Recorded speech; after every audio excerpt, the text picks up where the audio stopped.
Hello, good morning. আজকে আমাদের অফিসের পিকনিক আছে, তো এসেছি ক্ষুদিরাম পার্ক, আমাদের মেদিনীপুর শহরের কংসাবতীর তীরে ক্ষুদিরাম পার্ক, সেখানে এসেছি। চলুন ভেতরে যাওয়া যাক। প্রায় সকলে চলে এসেছে, আমার আসতে একটু লেট হয়ে গেল। চলুন ভেতরে যাওয়া যাক। গিয়েই আমি চিকেন পাকোড়া, ভেজ পাকোড়া নিয়ে বসে পড়লাম, আর সাথে এক কাপ কফি। দারুণ টেস্টি হয়েছে চিকেন পাকোড়া আর ভেজ পাকোড়া। এই খেয়ে দিয়ে আমি চারিপাশটা ঘুরতে শুরু করলাম। চকলেট। পিকনিক কেমন লাগছে? খুব ভালো লাগছে। আর এই যে আমাদের ক্যাপ্টেন।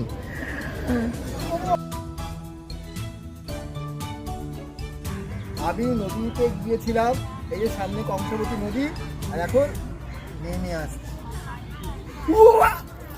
সকলে খেতে বসে পড়েছেন, আমিও বসে পড়লাম। আজকে অফিসের পিকনিকে এসেছি, তো সবাই রয়েছে।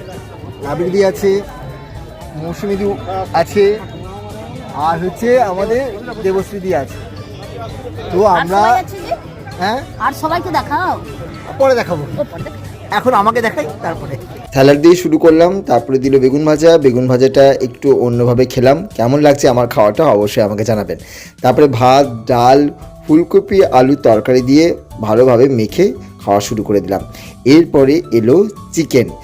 মাটন ছিল, ফিশ ছিল, বাট মাটন ফিশ আমি কিছুই খাইনি, আমি খেয়েছি চিকেন। উফ, দারুণ হয়েছে। তারপরে খাওয়া দাওয়া সেরে চারিপাশটা ঘুরতে শুরু করলাম। ব্লগটা এখানে শেষ করলাম। কেমন হয়েছে অবশ্যই আমাকে জানাবেন। টাটা।